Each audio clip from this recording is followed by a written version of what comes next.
Alors, l'EDIM, thérapie génique, comme son nom indique, c'est un domaine d'intérêt majeur qui a été financé par la région Île-de-France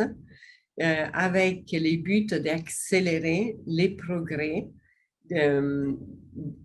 les progrès du traitement d'un certain nombre de maladies rares sans traitement disponible avec l'aide de la contribution de ce nouveau outil que nous avons, qui est la thérapie génique.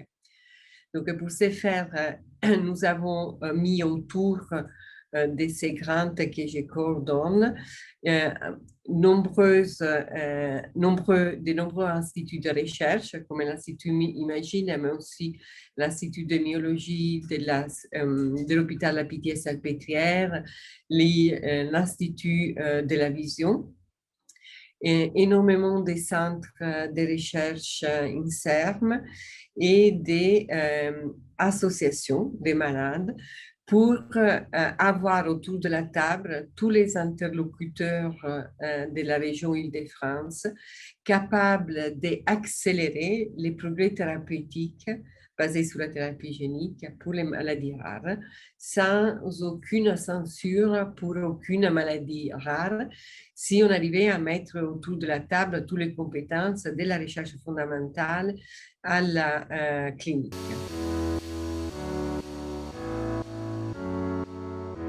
Alors, c'est que du fait que le nombre de partenaires institutionnels, soit en recherche qu'en clinique, était nombreux,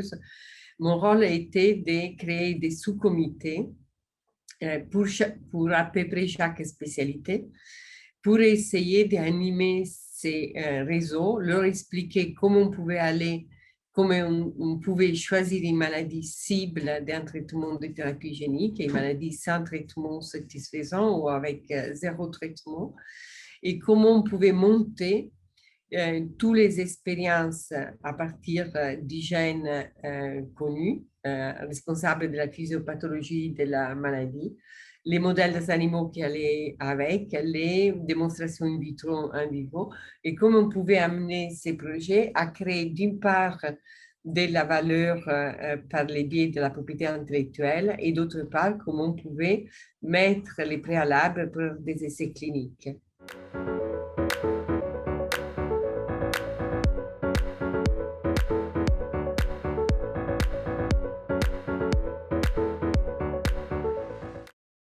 L'objet de cette collaboration, tout d'abord, les domaines d'intérêt majeur financés par la région ont besoin d'un porteur institutionnel des projets et des financements. Et donc, l'Institut Imagine a mis autour de ma coordination un certain nombre d'outils de valorisation et de gestion des finances pour pouvoir mener à bien ces projets. Car pour une grande part de ces projets, on doit faire des avances sur projets, des avances financières importantes. Et Imagine permet de faire ces avances qui après sont facturées à la région et la région rembourse Imagine. D'autre part, Imagine, comme institut de maladies génétiques, a un rôle clé dans les réseaux de maladies rares pour le nombre de centres de référence qu'il anime et pour le nombre de chercheurs qui existent, Imagine, et qui s'occupent des maladies rares, soit d'un point de vue diagnostique, qui est physiopathogénique, qui est thérapeutique. Donc, le rôle d'Imagine dans l'articulation de ces projets, dans sa mise en place, était fondamental.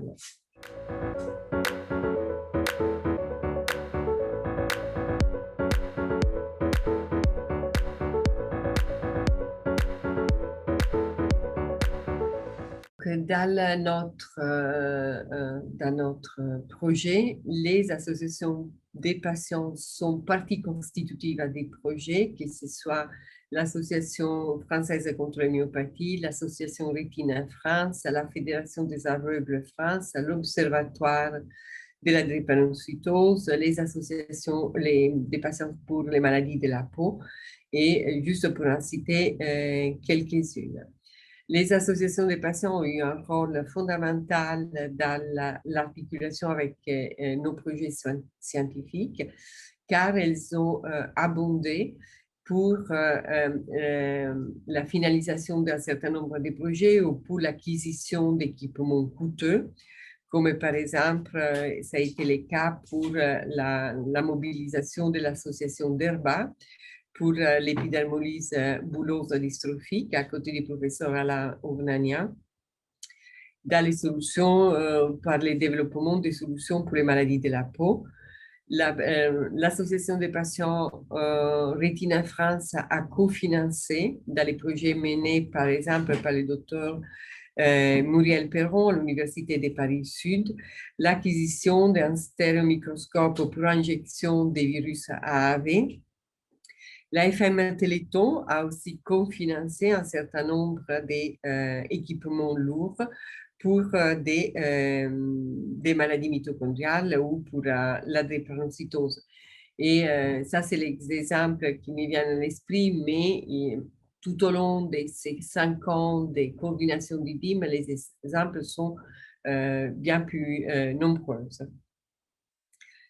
Et bien sûr, nous avons aussi impliqué les associations des malades dans nos discussions scientifiques.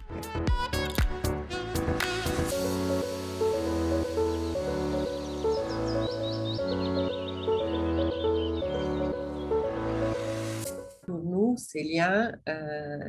et pour moi en particulier, autant que médecin et chercheuse, sont indispensables et ils doivent pas seulement être continués, mais renforcés. Et nous devons avoir toujours un échange bidirectionnel avec les associations de malades parce qu'ils contribuent de façon remarquable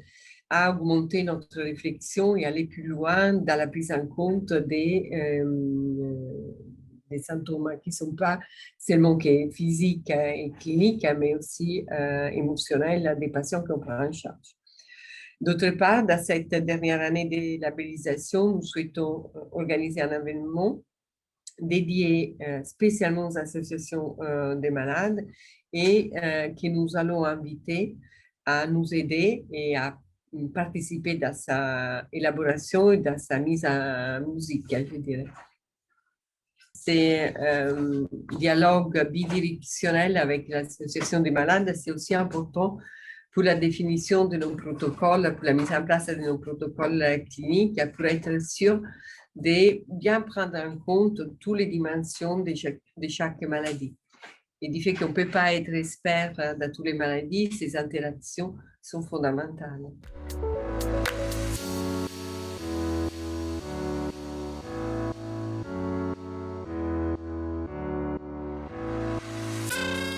Bon, déjà, il faut dire que l'Institut Imagine va contribuer de façon très importante à l'organisation de cet événement, de cette journée dédiée aux maladies rares et aux traitements par thérapie génique.